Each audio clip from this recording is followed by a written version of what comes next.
Okay. So everybody, like, there's a certain level of energy we all get. It's just sort of Zoom where it's sort of like so everybody, let's just try an experiment for 10 seconds, stretch, stand up, and, just so I can see some of you and I can see you're not moving. So I want you all to stand up. You can leave your computer down. You don't have to take it with you. You can just do a good stretch. Just move a second. Okay. All right. Good. Thank you. You're all athletes, so you're all used to moving. And even though I can't see Sawyer or Hunter or Haley or Jackson or Claire or Lydia, I assume you are all stretching too, even though no one can see you.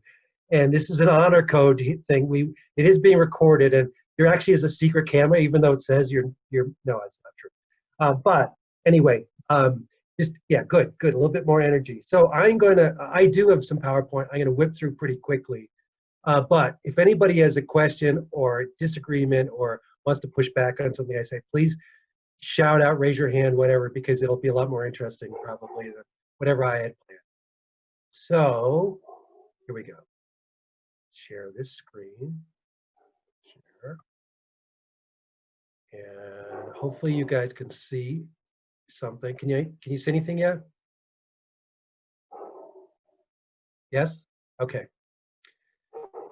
So basically, wanted to talk about, one of the realities of right now is this is some kind of weird situation we're all in. And so this isn't just like junior team swim camp. It's team swim camp in an unprecedented time. So wanted to talk a little bit about that. And so talk about both the external conditions that are going on right now for you guys, as well as the national team athletes that I talk to all the time, and also the internal conditions, things that you're facing now, but also you're going to be facing as you move forward as a athlete at your level. So first off, I wanted to, before we get into the challenging stuff, I wanted to just say congratulations. USA is the greatest swimming nation in the world in history, and for you guys to get to this level is crazy, unusual, and you know how many thousands of swimmers there are. So obviously you guys are already very experienced in the psychology of swimming, the physiology and technical aspects of swimming, but I know you're all experienced. And I just really do want to say congratulations, because it really is a cool thing to be a junior national team member. And if you've ever had an improv class, I know sometimes people will take an improv class. They always say, don't say but, say and. So it's not just in honor, but we've got challenges right now. It is an honor, and we have challenges right now. And so you guys are going to be facing some unique things that other swimmers in your group haven't done before. But let's get right into it. First off, there's something that everybody knows. The elephant in the room is a pandemic. This is unprecedented world situation. The number one thing I'm hearing all the time from national team athletes that is sort of freaking them out is they don't know when their next competition is going to be. They don't know exactly what they're training for and when they're training for. And that's weird for athletes like, I don't know, like MJ, I'm not sure how the age range here, but I'm sure some of you have been swimming competitively for a decade, or close to it. And so a lot of disruption to your normal way of life. And that creates stress for everybody. It's also, for a lot of people, even though swimmers are super motivated and super disciplined, a lot of people are feeling a sense of loss, not just in swimming, but swimming, yes, competitions you were really in great shape for, and now you didn't get to swim in. A big end of the year meet that, end of the spring meet that you really were looking forward to because everything's going great. For some of you, it's loss of a high school graduation or something else, a prom or something. And that's been frustrating for lots of people in lots of different situations. And the last thing is a sense of disconnection for many people, disconnecting from teammates because you weren't able to swim together, or your best friends that you haven't been able to just give a hug to or whatever. So these are universal things that are affecting every athlete I work with at the Olympic level. And in swimming, with your need for access to a certain kind of training situation, a pool, that a lot of people haven't had. You should know that I've talked to lots and lots of national team athletes over the last 3 months. Everybody's struggling with this. So I didn't want to just like jump into a sports psych talk about swimming without addressing this reality that this is big, and if you don't manage the situation well, it's going to be a problem. And if you manage it well, you're going to have an advantage as a swimmer. And also, it's just going to make things a little bit easier in your life. So this is a weird situation. It's like you're riding a raft down a river. All of a sudden, you hit rapids, and everybody's getting tossed about. This is an opportunity now. Like if you can get through this, okay, you're going to have a really good head start into the end of summer and the fall when hopefully things are a little bit more stable. So, what are some ideas to sort of manage this current situation that we're hearing from national team athletes that are helpful? One is, even though it's really hard to do this, try to create a structure, try to create a plan for what your current situation is with the best information you have. And that might mean that you have to make a new plan next week because, okay, the old pool that we normally get to use now is open, so we get to use it, but we have to train at different times. So now it's instead of doubles, it's singles, and I've heard from swimmers, well, now for the first time in a long time, I'm swimming at like from 8 to 10 at night, and normally I go to sleep at 9. So what do I do? Stuff like that. So anyway, create a plan and then recreate a plan, recreate a new structure every week if your situation changed, rather than saying, what's the point of making a plan? I don't know what the heck's going on. And, it's like, it doesn't matter.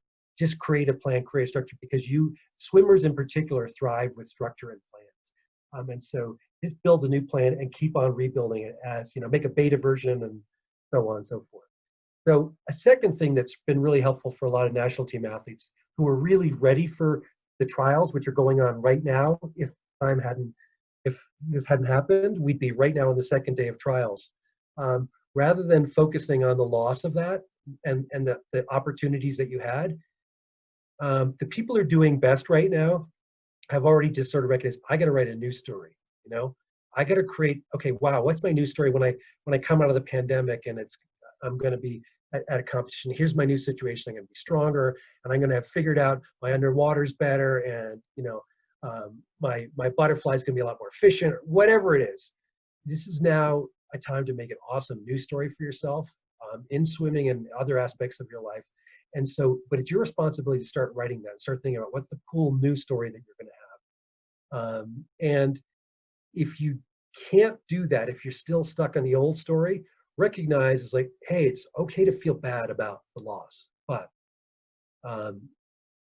it's to get through the loss. Part of that is moving on to the new thing.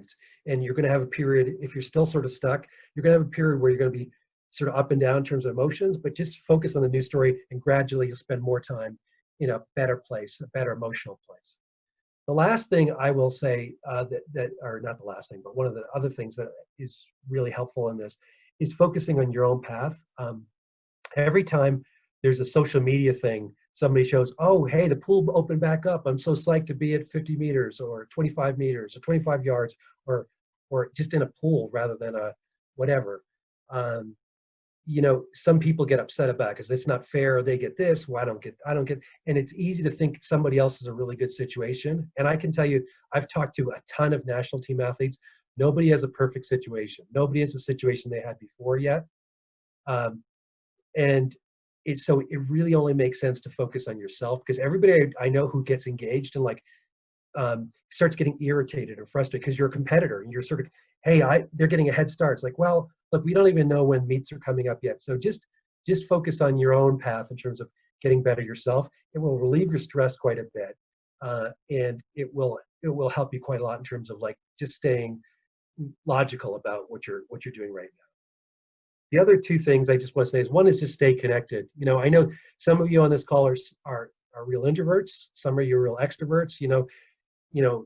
Introverts, they need a little bit of time by themselves to sort of store up energy. Extroverts need time around other people to get energy. But even the most introverted athletes I've talked to in track and field and swimming, the two sports I work with the most, say, okay, I've reached my limit in terms of being alone. I need connection. And so sometimes you may be somebody that's a little bit more passive because you've maybe got friends who sort of organize stuff, or you just sort of got a lot of your social stuff through practices with your team, and maybe you don't have that now. It's like, so you're going to have to be a little bit more proactive in building your own connections, reaching out to old friends you haven't talked to in a while, or texted in a while, or whatever. Because it's the research is clear that if you have enough connections, it increases your health, it decreases your stress, it increases your recovery skills, it increases your mood. So a lot of good things come from it. And the last thing is just do the basics. I know a lot of people are finding that they like to sleep in because they don't have to wake up for super early. But it's important to be consistent about wake up times. In terms of recovery, in terms of your mood, in terms of managing stress. Obviously nutrition, manage that well, manage your stress as well as you can. If you do those basics, that helps us get through this a lot better. So I want to talk a little bit about some of the environmental challenges that are coming, because you guys are as talented as you are. There's going to be some changes for you. Some of you are going to be going to new schools, new swim teams, other kinds of social connections. And those changes are generally challenging. They're an external challenge. Sometimes balancing school with swimming gets a little bit harder at a collegiate level if you're going into that area. But this is something that it is kind of a universal process to get to the next step, and sort of just it's honestly easier to recognize that these are going to be challenges. Everyone says, "Oh man, college is the best years of my life," and yeah, that's great. And swimming for a college, for instance, if that's your situation, is a great thing. But also recognize it's challenging, and it's challenging for everybody. And so if you sort of have that expectation, I'm going to have to build some new skills to work with this, it's a lot easier than expecting sort of, Disneyland, and then it's like, oh, this is not so Disney-like. It's more like the lines at Disneyland for the ride. So, anyway, just sort of be prepared that's coming, and it's part of the privilege of being a great swimmer. I mean, a lot of the stuff I'm talking about today, it's only because you're great that you have to deal with this. So it's sort of like, yes, and yes, it's awesome honor to be as good as you guys are, and it comes with some challenges that kids who've done maybe less work, or just aren't quite in the same situation as you, aren't going to face. And that's just the reality of it. One of those things is expectations. With the talent that you guys have put the work into creating, there is sometimes a sense of external pressures, from family, from coaches, from whatever. And you guys, there's a certain point that all great junior national team athletes realize, like, okay, it was really kind of easy and fun when nobody expected anything of me because I was so young and I was just like doing stuff sort of better than people expected. That's great. But then it was like, now you're like, okay, hey, you're really good. We just recognized, we gave you the stamp of approval. You're a national team athlete. It's like, oh wow, okay, well, that external pressure is something you're going to have to manage and work on. I'll talk a little bit more about that. And I guess the last thing is, like, I really want to mention just sort of big races when we get back to those big race days, hopefully not too far from now. A lot of athletes talk, one of the biggest changes as a junior national team athlete is that going to big races in the past might have just been fun because it's exciting, and sometimes junior team athletes all of a sudden say, wow, I got named to this team, so I guess I'm supposed to be perfect, or I'm not supposed to lose, or I'm not supposed to do bad, and they end up having a very different internal experience about those races because they're carrying expectations. And I want to sort of switch to the internal challenges, because I think this is something that you can do to yourself. So the internal conditions I want to talk about, I think, are really even more critical than all this external stuff from, whether it's, swimming in colleges or, whatever it is, because the internal conditions that you're going to be facing are potentially more controllable. And it's not easy to control them necessarily, but they are more connected to your happiness as a swimmer and as a young person in sport and school. And they're maybe even more important to your life even after swimming. So there's skills and strategies and things you can do, moving on after this. So I wanted to just talk about 3 different types of internal conditions that all swimmers face, and especially start to become apparent more at the junior national team level. So I want to talk about cognitive stuff, or basically, what are the thoughts and images that you take with you in the world of swimming? Um, I guess one question I'd ask for you is like, maybe you haven't had periods yet where things are tough, in training or racing, but that comes for every swimmer, no matter how talented you are, no matter what level you get to. And so, what do you think, and what do you see when things are tough? And I guess one of the things that I think is really important to know now at a junior national team level is like, if it is a bit of a struggle, for instance, coming back to training after a long layoff because of the pandemic, and it's like it's hard, and you're sort of like, whoa, I'm supposed to be going fast, it doesn't feel good, or I was doing this times 2 years ago and it wasn't so hard, whatever. It's like, can you be in that situation and focus on finding solutions, or is your natural tendency to focus on, oh my God, I'm not doing good, this is going bad? And a lot of super talented athletes at your age focus quickly on, I'm not doing good, what's wrong, something's going wrong, I'm doing bad, what's going on, and are really sort of freaking out because it's a new experience for them. So this is a really important skill. Like when you start to sort of feeling like struggling, and really maybe sometimes even at the point of tears driving back from practice or something like that, it's really important at this point to really focus on, okay, what's the solution here, what's going on? And it takes a little bit of work, but it's useful to know this is a universal thing that you have to kind of get through to get to the next level. And one special category is racing. What do you do in terms of racing? And one of the big challenges and surprises for me coming into swimming, because from some other sports I work with, if you're not focused on really a detailed plan, you're not going to succeed. But I found some swimmers who have really gotten really good, been a national team, won things internationally, but haven't really focused so much on themselves. They just sort of focused on like who they're racing, and I want to win, I want to beat that person, I'm going to beat her or whatever. And one of that becomes a sort of a thing that plateaus your performance at a certain point. You've got to figure out how to switch your focus a little bit to your own race and what it means for you to race really well. And that comes a lot of times into, are you somebody that has a race plan, or is it just like, okay, I'm just going, it's a 100-meter fly, it's a 200-meter free, whatever, I just go, it's like, okay, yeah, but like there's some components in that just going that contribute to,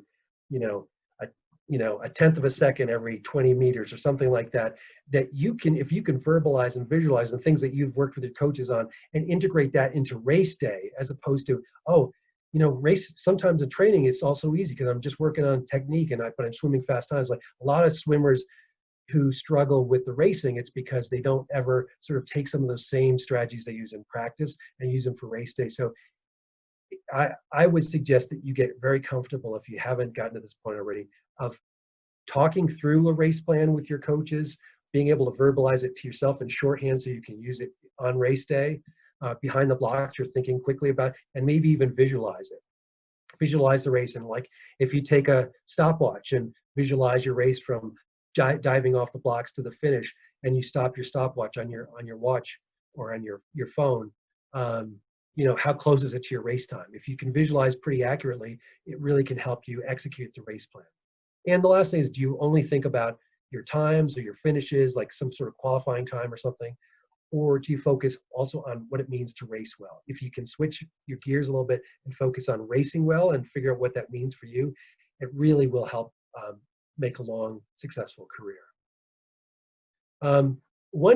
One general category I just want to talk a little bit about is this one idea.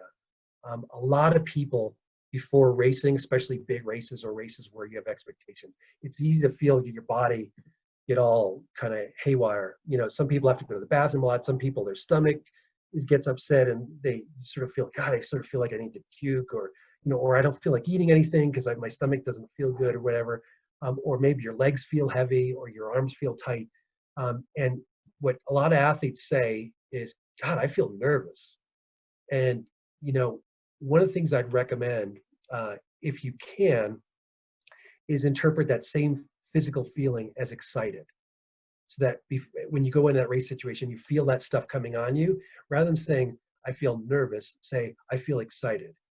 And the research says that, they gave sort of 3 conditions, like in terms of sort of the language you use to yourself when you're feeling this stuff. For one group of athletes, they told them to, just to say, yeah, I'm nervous. Another group, they told them to say, I feel excited. Another group, they said, I'm not nervous. Sort of like, I'm not nervous. So, and what group do you think did the best? I can't see anybody. I can't hear anybody. So I will just tell you. um, the group that said they were excited performed the best by a lot. And guess which group did the worst? The group that said, I'm not nervous. So it's actually, if you are feeling that arousal, that anxiety, that energy, whatever, that sort of that adrenaline that's flowing into you, and you label it as, oh, and tell yourself, I'm not nervous, I'm relaxed. But your brain knows, no, that's not true. That actually produces a worse performance. If you're going to say, if you're not going to say I'm excited, the next best thing is to say, yeah, I'm nervous. But by far, if you want to pick up a new strategy that you take into big competitions where you feel that extra adrenaline, tell yourself you're excited. And here's why. If somebody, a teammate would say, wow, oh my God, I'm so nervous. What question would you likely ask them? Why? Why are you nervous? And typically what they say, oh, well, what if I screw up? What if I lose to her? What if I lose to him? You start focusing. If you ask the question, why are you nervous? You focus on what might go wrong. But if somebody says, wow, I'm really excited, oh, why are you excited? What you focus on what might go right. What's the opportunity in front of you? Well, I feel like training's been going great. I feel like I can have a really fast swim. I think I just was in the whirlpool. It felt awesome. Like I think this could be really good. And that results in a better performance. So just one thing on the emotional front in terms of racing, when you get back to that situation, try to remember that really simple idea of start saying to yourself, I feel excited. I've done that with athletes, had conversations with them about this, and then asked them at the meet the next day or whatever. Oh yeah, I'm feeling nervous. I go, what? I mean, I'm feeling excited. I go, oh yeah, what are you excited about? Well, actually, training's been going really good. I think this could be good. I go, okay, that sounds good. And I had the athletes tell me afterwards, wow, that actually surprisingly really made a difference. I actually felt lighter going up in the blocks. I just was really excited, honestly. So it takes a little practice, and you might not do it at first because it's so instinctive for so many of us to say I'm nervous. The last thing I want to just talk about in terms of internal conditions is attention. Where do you place your attention? And I know lots of people talk about mindfulness these days, and I don't know if you guys have ever done anything in mindfulness, but it's really super challenging to be mindful. And one of the reasons that if you can see me, is this phone that we all have. This is really makes it hard for us to be mindful because we've always got a distraction, like right in our pocket or right in our hand, that takes us out of the current moment into either TikTok or Instagram or a game or whatever it is, a text message. And so it's hard to be right here, right now. And there's lots of values to aim your attention right here, right now. Reduces your stress, increases your health, it decreases the amount of time you need for recovery, and it increases your performance. There's lots of research on all these areas. So if you haven't yet done any kind of mindfulness work, there's lots of free apps out there that you can use. Insight Timer is the one that I use a lot. I'd recommend that one. So I think that's it for me. I just want to say thanks, guys, for listening, and congratulations. As I said before, I'm going to stop sharing my screen and see if there is any questions, comments, pushback, disagreement, anything, feedback, something. Bueller, no. Anybody? Sean, I have a question. Yes.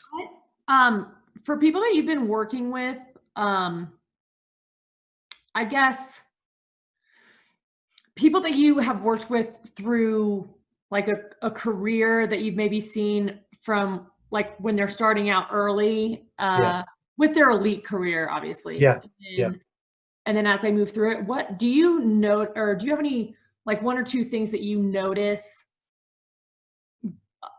like the best athletes that like have more longevity, like what are the key factors that they kind of shift yeah, early on through, like I'm thinking yeah, like the Nathan Adrians, you know, who like now been to 3 Olympics or whatever, that kind of stuff.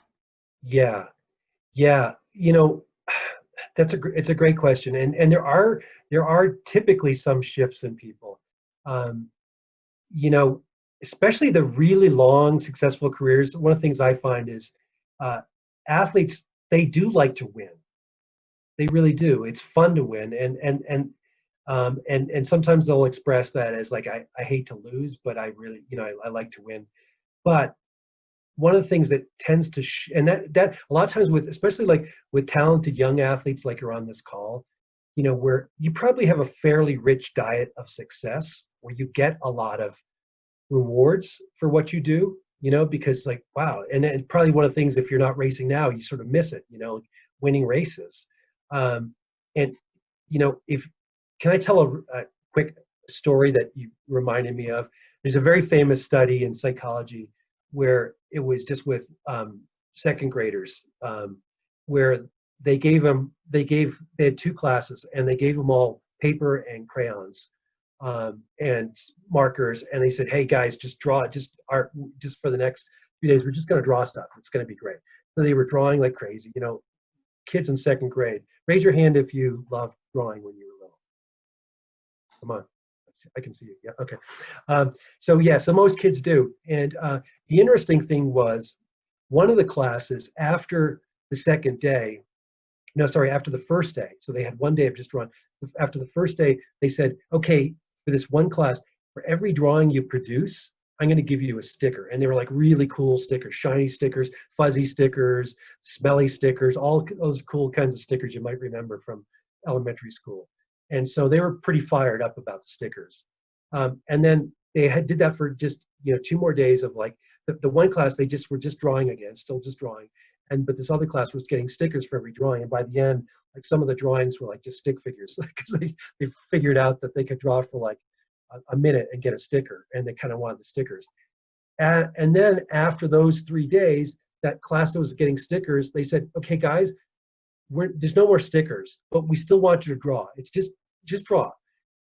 What do you think happened in those two classrooms on the fourth day? Any guesses? Anybody raise their hand? Yes, Natalie. The people who were given the stickers before stopped drawing as much as the people who never got stickers. Yeah, exactly. Why do you think that is? Probably Emma? because It's okay, Natalie. Emma? Because there wasn't any incentive, so they didn't want to try. What do you mean there wasn't any incentive? Like they weren't getting any stickers anymore. Right. So what had become the incentive was stickers, right? But guess what was happening in the other class that had never gotten any stickers? They kept on drawing. Why? Because kids love to draw. They just love to draw. It's intrinsically rewarding for them to do it. But the problem for that one class is, as Emma said, they lost that incentive, right? So here's the deal. You guys are so talented. You've been getting stickers as swimmers. You've been getting trophies. You've been getting rewards. You've been named to this team. And what happens to some athletes is they start to think the reason I do this is because I get rewarded for being good at it. And then for most people's careers, it becomes a point where you sort of plateau, or it gets challenging, or whatever. There's a disruption. Your body changes as you get older a little bit, and then you've got to adjust to that, whatever. But for a certain percentage of athletes, if they come to believe that they only do this for the rewards, they start to forget that they love to swim. They love races. They love training. And this is a big thing. So those athletes that just love to race and love to win, also the ones that have long careers, find a way to just love the process of getting better at something. Now, Russell Mark on this call, I can see him. He's the guy with the video that like I see the very best national team athletes sitting down with him and like looking over and over at a 2-second segment of video, trying to figure out how to, you know, adjust their back position and a butterfly kick or whatever to get it just a little bit faster. And we'll spend literally hours obsessing about little details and enjoying that process of getting better. And I think that's the thing. Those are the people, the ones that really love to win, love to race, and also love to work on those little details. And those become the stickers for them. Just the process of getting better. Those are the people that really, that's a shift for a lot of athletes, because those are the ones that can go through those rough patches where maybe the race results aren't all perfect, but they're still engaged and fired up and want to go. So that's one area that's, I think, really, really important. So all of you guys who've been getting stickers, that's awesome as swimmers, but recognize that's not why you started swimming necessarily. And you need to make sure that you remember why you love to swim, even if right now you're swimming in an endless pool or something else. It's like it may be a little bit harder to find that joy, or that sort of that love of easy speed, where you're just like, wow, I was so clean and efficient, you know, on that freestyle set. It was just really, it wasn't like a super fast time. Just like I felt so good in the water. You know, my body position was perfect, and the timing on my flip turns was perfect. You know, and that feeling of really nailing it is just, you know, that can be enough. So anyway, very long answer, Kelsey. Sorry for that. Well, that's perfect. Thanks. Does anyone else have any questions for Sean?